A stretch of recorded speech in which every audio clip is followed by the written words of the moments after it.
SDM Priya Sharma अपनी सादी सी साड़ी में नीली इलेक्ट्रॉनिक स्कूटी पर सवार तेजी से अपनी स्कूल की सहेली की शादी में जा रही थी। एकदम आम सी औरत की शक्ल में, ना कोई सरकारी गाड़ी, ना कोई सिक्योरिटी, बस एक आम लड़की की तरह स्कूटी चलाते हुए जैसे ही वह शहर के करीब पहुंची तो सामने पुलिस की चौकी नजर आई। 3-4 पुलिसकर्मी चौकी के बाहर सड़क पर खड़े थे और बीच में दरोगा राजेश यादव वर्दी में खड़ा था। उसने सामने आते ही एसडीएम प्रिया शर्मा को हाथ में डंडे के इशारे से रुकने को कहा तो प्रिया शर्मा ने स्कूटी रोड से नीचे उतार ली और साइड में लगा दी। दरोगा ने कड़क आवाज से कहा, कहां जा रही हो? प्रिया शर्मा ने बड़े आहिस्ता से जवाब दिया, सहेली की शादी है, वहीं जा रही हूं। दरोगा राजेश यादव ने ऊपर से नीचे तक नजर मारी। प्रिया शर्मा 37 साल की एक खूबसूरत औरत थी और फिर मुस्कुराते हुए बोला, अच्छा जी, सहेली की शादी में दावत खाने जा रही हो, लेकिन हेलमेट तुम्हारी चाची पहनेगी क्यों नहीं? और ये स्कूटी भी बहुत तेज चला रही थी, चलो अब चालान भुगतना पड़ेगा। प्रिया को अंदाजा हो गया था इसकी नीयत खराब हो गई है और यह एक बहाना है। वो बोली, सर, मैंने कोई नियम नहीं तोड़ा है।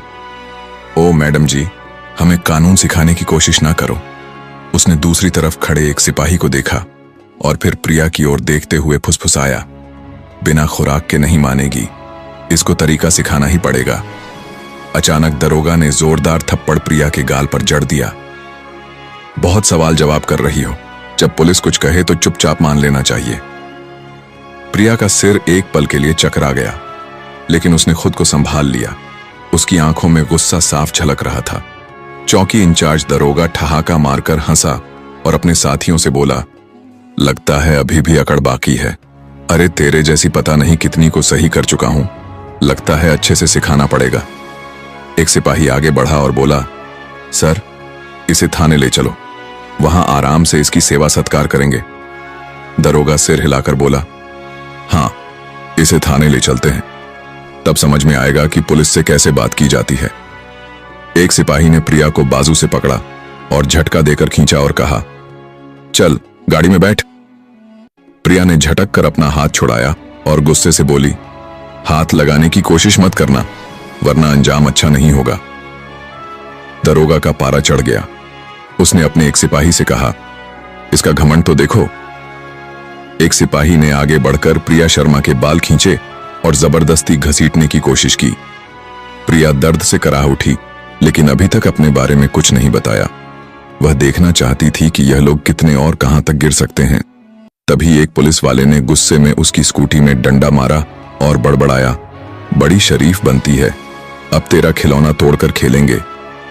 प्रिया शर्मा अच्छी तरह समझ चुकी थी कि अब उसके साथ क्या होने वाला है और यह लोग कितने नीचे गिर सकते हैं। दरोगा की आंखों में गुस्सा था। उसने जोर से चिल्लाकर कहा, बहुत देखी है, तेरे जैसी अकड़ वाली पुलिस से भिड़ेगी, आज मजा चखाता हूं, चलो ले चलो, इसे थाने में वहीं समझाएंगे। एसडीएम प्रिया शर्मा अब भी चुप ही थी। उन्होंने अपनी पहचान बताने का कोई इरादा नहीं किया। वह देखना चाहती थी कि यह लोग प्रशासन को कितना बदनाम कर सकते हैं, कितनी हद तक यह लोग अत्याचार कर सकते हैं। दरोगा राजेश यादव अब झुंझला चुका था। उसके सामने एक ऐसी औरत खड़ी थी जिसके नरम मुलायम खूबसूरत गाल पर तमाचे पड़े थे, जिसके बालों को खींचा गया था, जिसे जबरदस्ती बाजू से पकड़कर सड़क पर घसीटा गया था, लेकिन वह अब भी किसी बुत की तरह बिल्कुल खामोश खड़ी थी, ना कोई चीख, ना कोई आंसू।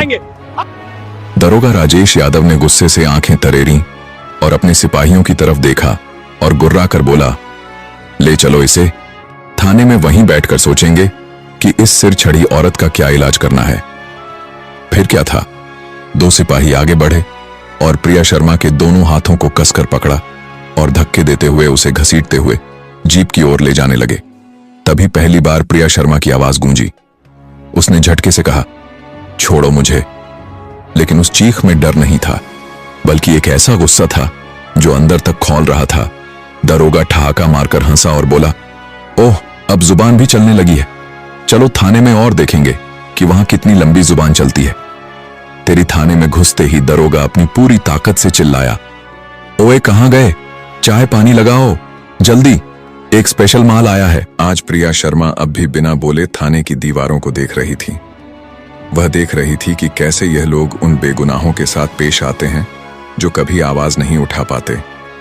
तभी एक सिपाही दरोगा राजेश यादव की तरफ झुककर फुसफुसाया, क्या केस है साहब? सिपाही ने पूछा तो दरोगा राजेश यादव ने हंसते हुए कहा, अरे कुछ नहीं रे, कोई चोरी या कोई जेबकतरी, जो मन करे लगा देना, बस अंदर डालकर इसका गुरूर तोड़ना है और ज्यादा सवाल न पूछे। प्रिया शर्मा तो सब कुछ सुन रही थी, लेकिन उसकी आंखें अब भी कुछ कहने से बच रही थी, जैसे वह चाह रही हो कि पुलिस वालों की गिरावट की यह कहानी खुद उनके मुंह से बाहर निकले। तभी दरोगा कुर्सी पर बैठ गया, हाथ में कलम लिया और टेबल पर उसे घुमाने लगा। फिर आंखें प्रिया पर गड़ाकर बोला, नाम बता अपना, कहाँ रहती है, किसके घर की है? प्रिया चुप रही। दरोगा ने फिर सवाल दोहराया, सुना नहीं, नाम क्या है तेरा? लेकिन प्रिया की खामोशी अब भी वैसी ही थी जैसे कोई पत्थर की दीवार हो। तभी दरोगा ने टेबल पर इतनी जोर से हाथ पटका कि आवाज पूरे थाने में गूंज गई और गुस्से से चिल्लाया, सुनाई नहीं देता तुझे? नाम बता जल्दी। प्रिया ने बिना चेहरा बदले जवाब दिया, जी नेहा कपूर। दरोगा ने उसके चेहरे को घूरा और हंसकर बोला, ओह बड़ी समझदार निकली, तू झूठ बोलने में भी तजुर्बेकार है, लेकिन याद रखो ज्यादा चालाकी की तो बहुत भारी पड़ेगी, गलती एक भी की तो पछतावे का वक्त भी नहीं मिलेगा। प्रिया शर्मा को जबरदस्ती उस सड़े हुए लॉकअप में धकेल दिया जहां पहले से 2 कैदी बैठे हुए थे। उनमें से एक ने प्रिया की तरफ देखा और बोला, बहन तूने क्या कांड कर दिया? प्रिया ने हल्की सी मुस्कान दी और कुछ नहीं कहा। अब वह बस देख रही थी कि यह पूरा तंत्र कितना सड़ चुका है। अगर एक एसडीएम को ऐसे बिना वजह अंदर ठूंस सकते हैं तो फिर आम लोगों की हालत का अंदाजा लगाना मुश्किल नहीं। प्रिया अब उस कोठरी के कमरे में बैठी थी, सब देख रही थी, सुन रही थी और हर हरकत को समझ रही थी। दरोगा राजेश यादव ने एक झूठी रिपोर्ट बनवाई और बोला, इस पर चोरी और ब्लैकमेलिंग का केस ठोक दो। फाइल मेज पर मारी और कहा, चलो जल्दी। एक सिपाही ने पूछा, पर सर बिना सबूत के? दरोगा हंस पड़ा, बोला, इस थाने में सबूत मंगाए नहीं, सबूत बनाए जाते हैं। कुछ देर बाद एक सिपाही आया और प्रिया के कंधे पर जोर से हाथ मारा, लेकिन उसके चेहरे पर डर का नामो निशान नहीं था। दरोगा ने हाथ उठाया ही था कि तभी दरवाजे पर एक सख्त आवाज आई, रुक जाओ। सबने मुड़कर देखा तो दरवाजे पर एसओ विक्रम राठौर खड़ा था, जिसकी छवि बाकियों से थोड़ी अलग मानी जाती थी। उसने अंदर नजर डाली। औरत की हालत देख उसके माथे पर लकीरें खींच गईं। पूछा, यह सब क्या हो रहा है? राजेश यादव मुस्कुराया, कुछ नहीं सर, एक सड़क छाप औरत हद से ज्यादा दिमाग दिखा रही थी, सबक सिखा रहे हैं। विक्रम ने प्रिया को गौर से देखा, उसके हाव भाव किसी आम औरत जैसे नहीं लग रहे थे। पूछा, इसका जुर्म क्या है? राजेश घबरा गया, बोला, सर चेकिंग में बदतमीजी की थी। विक्रम को कुछ गड़बड़ लगी। उसने प्रिया से पूछा, तुम्हारा नाम क्या है? प्रिया चुप रही। राजेश हंसकर बोला, सर ये तो अपना नाम भी नहीं बता रही। विक्रम अब पूरी तरह से चौकन्ना हो गया था। उसने सिपाही को हुक्म दिया, इसे अकेली कोठरी में डालो।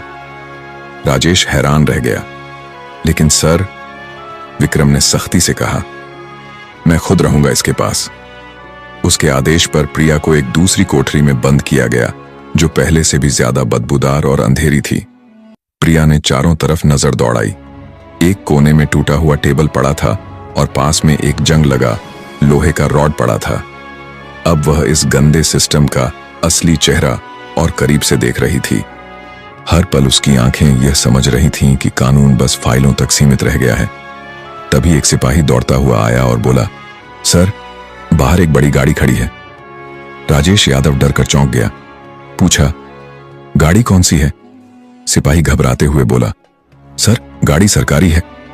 वह जल्दी जल्दी बाहर गया और जैसे ही गाड़ी के अंदर झांका, उसकी आंखें फटी की फटी रह गईं। वो हड़बड़ाकर वापस आया और धीमे लहजे में बोला, सर। राजेश यादव झुंझलाया, क्या हुआ, कौन है? सिपाही कांपते हुए बोला, सर डीएम साहब आए हैं। राजेश यादव का चेहरा पड़ गया। एसओ विक्रम राठौर भी चौकन्ना हो गया, क्योंकि अब मामला सीधे ऊपर पहुंच चुका था। डीएम साहब ने थाने में कदम रखा और उनकी आंखों में गुस्सा साफ दिख रहा था।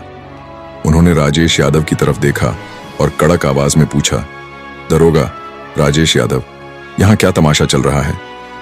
राजेश घबराया हुआ बोला, कुछ भी नहीं सर, बस एक छोटा सा केस है।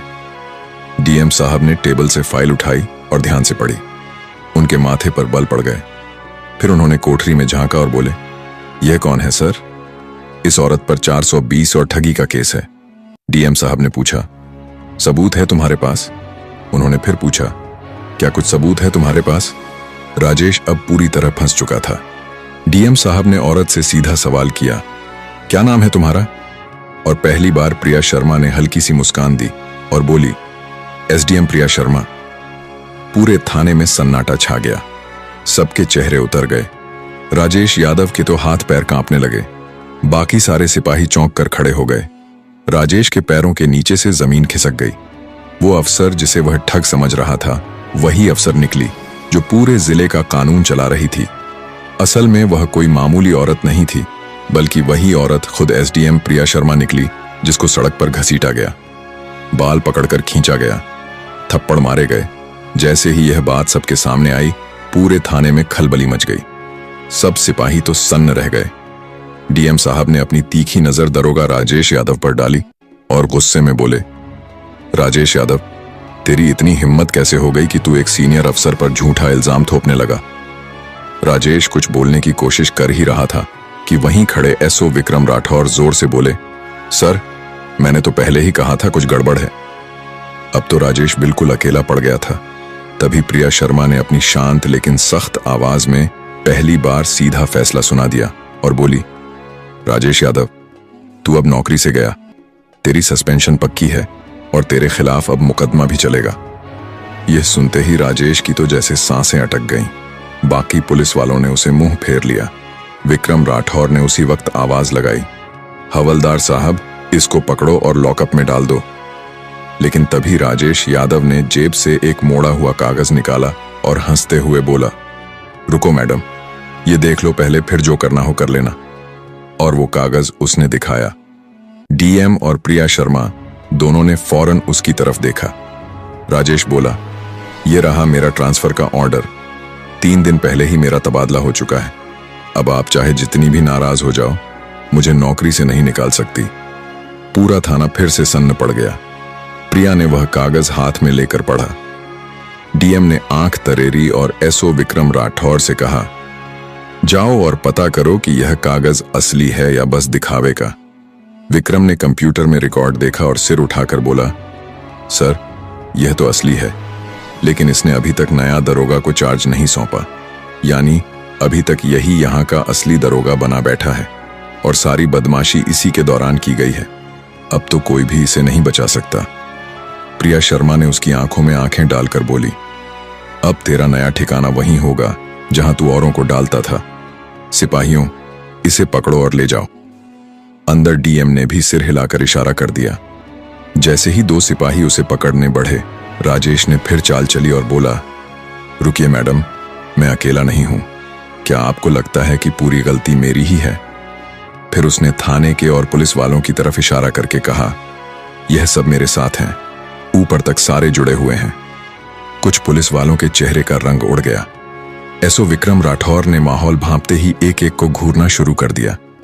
प्रिया शर्मा ने डीएम की तरफ देखा और बोली, अब यह पूरा थाना ही साफ करना पड़ेगा, कोई बचा नहीं रहेगा। डीएम ने भी कहा, जो हुक्म मैम, अब एक एक का हिसाब लिया जाएगा। और जैसे ही जुबान से यह बात निकली, थाने में जैसे बिजली गिर गई हो। थाने के बाहर कुछ पत्रकार चुपचाप खड़े थे, जिनको पहले से शक था कि थाने में कोई बड़ी खिचड़ी पक रही है। जैसे ही उन्हें यह खबर लगी कि पूरा थाना लाइन हाजिर कर दिया गया है, वैसे ही उन्होंने अपने मोबाइल से खबरें इधर उधर पहुंचानी शुरू कर दी। अब यह मामला दबने वाला नहीं था। तभी एक लंबी काली शीशों वाली चमचमाती गाड़ी थाने के सामने आकर रुकी। दरवाजा खुला और खुद एसएसपी साहब बाहर निकले। चारों तरफ देखा तो सबका चेहरा उतरा हुआ। थाने के सारे अफसर एक तरफ दुब के खड़े थे और एसएसपी साहब बोले, ये कब से तमाशा चल रहा है यहां? लेकिन डीएम और थाना इंचार्ज साहब बिल्कुल शांत खड़े थे। एसडीएम प्रिया शर्मा ने सीधा एसएसपी की आंखों में आंखें डालकर कहा, आपको क्या लगता है आप बच जाओगे। विक्रम राठौर ने झट से फाइल निकाली और प्रिया शर्मा को पकड़ा दी।